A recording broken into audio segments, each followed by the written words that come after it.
എന്നാൽ ഈ ദിവസങ്ങളിൽ കേരളത്തിലെ സർവകലാശാലകളുടെ ചാൻസലർ എന്താണ് ചെയ്തുകൊണ്ടിരിക്കുന്നത് എന്നുള്ളതിനെ സംബന്ധിച്ച് ഈ നാട്ടിലെ ജനം മുഴുവൻ കണ്ടുകൊണ്ടിരിക്കുകയാണ്. നിങ്ങൾ മാധ്യമങ്ങൾ ഉൾപ്പെടെ കണ്ടുകൊണ്ടിരിക്കുകയാണ് ഏത് നിലയ്ക്കാണ് സർവകലാശാലകളുടെ ചാൻസലർ ഇടപെടൽ നടത്തിക്കൊണ്ടിരിക്കുന്നത് എന്നുള്ളതിനെ സംബന്ധിച്ച്. അപ്പോൾ ഇദ്ദേഹം നിലവിൽ അവകാശപ്പെട്ടുകൊണ്ടിരിക്കുന്നത് വെല്ലുവിളി, SF ഉയർത്തിയ വെല്ലുവിളി അദ്ദേഹം ഏറ്റെടുത്തു.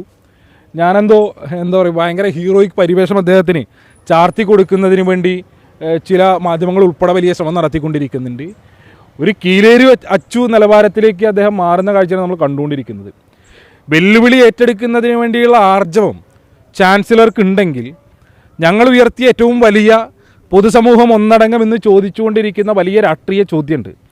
ഈ 2 സർവകലാശാലകളുടെ സെനറ്റ് നോമിനേഷനുമായി ബന്ധപ്പെട്ട് അദ്ദേഹം കൊടുത്തിട്ടുള്ള ലിസ്റ്റ് അത് ഏത് കേന്ദ്രത്തിൽ നിന്നും അദ്ദേഹത്തിന് ലഭ്യമായി എന്നുള്ളതിനെ സംബന്ധിച്ച് അതാണല്ലോ ഏറ്റവും വലിയ രാഷ്ട്രീയ വെല്ലുവിളിയും ഏറ്റവും വലിയ ചോദ്യവും.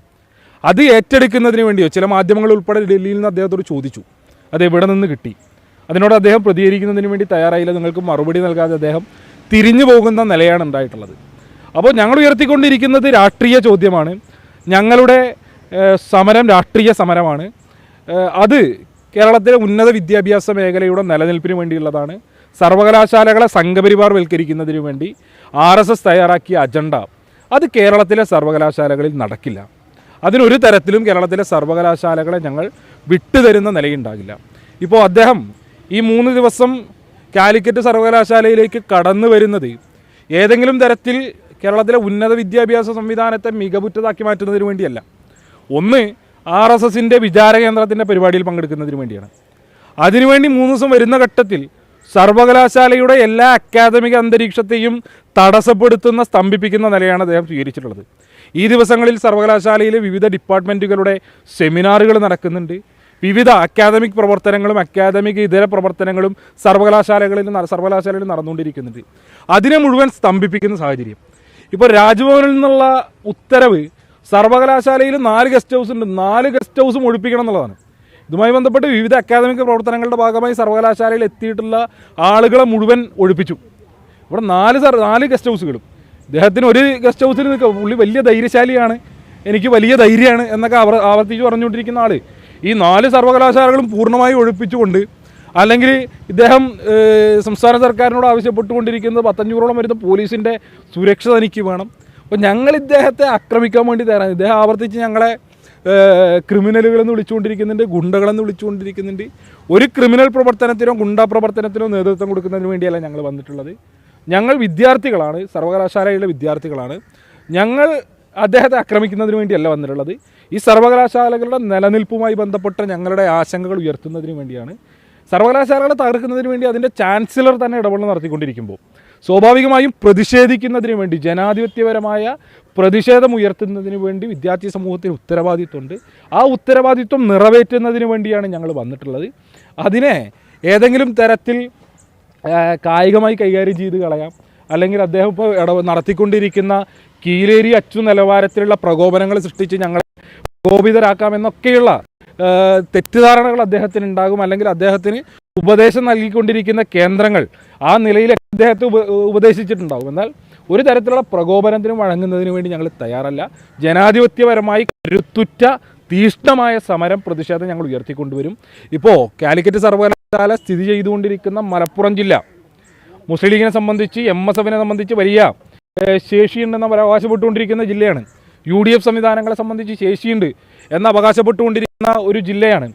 ആ ജില്ലക്കകത്ത് സംഘപരിവാറിനെതിരെ ഒരു സമരം ഉയർത്തിക്കൊണ്ടുവരുന്നതിന് വേണ്ടി UDF തയ്യാറാകുന്നില്ല എന്നുള്ളത് ഗൗരവകരമായി തന്നെ പൊതുസമൂഹം കാണേണ്ടതായിട്ടുണ്ട്. നിലവിൽ കഴിഞ്ഞ ദിവസം ഞങ്ങൾ പറഞ്ഞതുപോലെ തന്നെ RSS ചാൻസലർ മുട്ടുകൊടുക്കുന്ന അപ്പക്കഷ്ണം തിന്നുന്ന ആളുകളായി മുട്ടിലഴഞ്ഞുകൊണ്ട് കേരളത്തിലെ UDF മാറിക്കൊണ്ടിരിക്കുകയാണ്.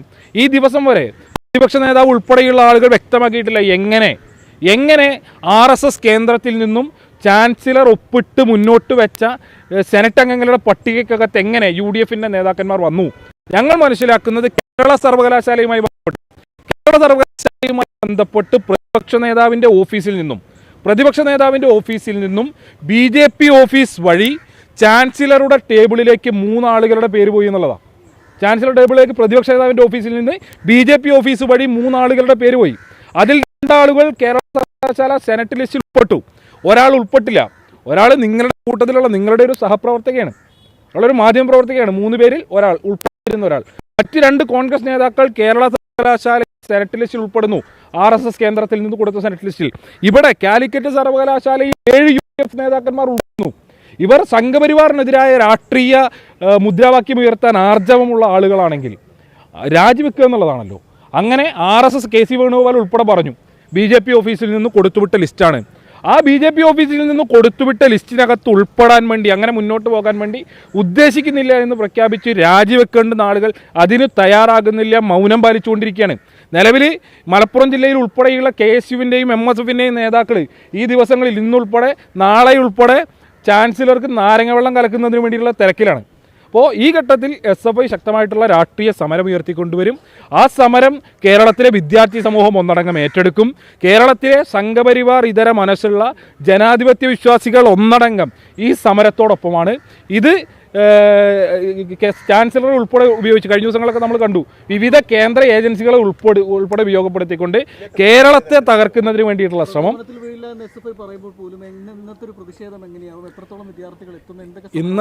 ഇന്നത്തെ പ്രതിഷേധം എങ്ങനെയായിരിക്കും എന്നുള്ളത് കാത്തുകൊണ്ടാണ് ഇന്നലെ മുതൽ നിങ്ങളൊക്കെ ഇവിടെ എത്തിച്ചേർന്നിട്ടുള്ളത്. ഇനി ഏതായാലും മണിക്കൂറുകൾ മാത്രമേ അവശേഷിക്കുന്നുള്ളൂ. സമരവുമായി ബന്ധപ്പെട്ട് ഞങ്ങൾക്ക് സൂചിപ്പിക്കാനുള്ളത് സമരം ഏറ്റവും കരുത്തുറ്റതായിരിക്കും, തീഷ്ണമായതായിരിക്കും, ജനാധിപത്യപരമായിരിക്കും. തയ്യാറാക്കിയ ആളെ നിയമിച്ചത് മുഖ്യമന്ത്രി തന്നെയാണ്. അതുകൊണ്ട് മുഖ്യമന്ത്രിയുടെ ഓഫീസിലേക്ക് മാർച്ച് നടത്തണം SFI എന്നാണ് ഇപ്പോൾ പ്രതിപക്ഷ നേതാവ് പറഞ്ഞിരിക്കുന്നത്. എങ്ങനെ സെനറ്റ് നോമിനേഷൻ തയ്യാറാക്കിയത് മുഖ്യമന്ത്രി നിയമിച്ചിരിക്കുന്ന ആളാണ്. അപ്പോൾ അദ്ദേഹത്തിന് കൃത്യമായിട്ട് അറിയാം ആരാണ് സെനറ്റിന്റെ പട്ടിക തയ്യാറാക്കിയിട്ടുള്ളത് എന്നുള്ളതിനെ സംബന്ധിച്ച്. സ്വാഭാവികമായിട്ടും ഞാൻ നേരത്തെ പറഞ്ഞല്ലോ, അദ്ദേഹത്തിൻ്റെ ഓഫീസിൽ നിന്നും കത്ത് പോയിട്ടുണ്ട്.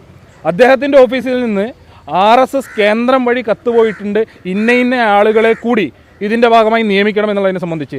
പ്രതിപക്ഷ നേതാവ് ഇതുമായി ബന്ധപ്പെട്ട് ചാൻസലറെ നേരിട്ട് കണ്ടിട്ടുണ്ട്, എവിടെ വെച്ച് കണ്ടു എന്നുള്ളതിനെ സംബന്ധിച്ച്, അങ്ങനെ ആവശ്യപ്പെട്ടിട്ടുണ്ടോ എന്നുള്ളതിനെ സംബന്ധിച്ച് ഉൾപ്പെടെ അദ്ദേഹം വ്യക്തമാക്കേണ്ടതായിട്ടുണ്ട്.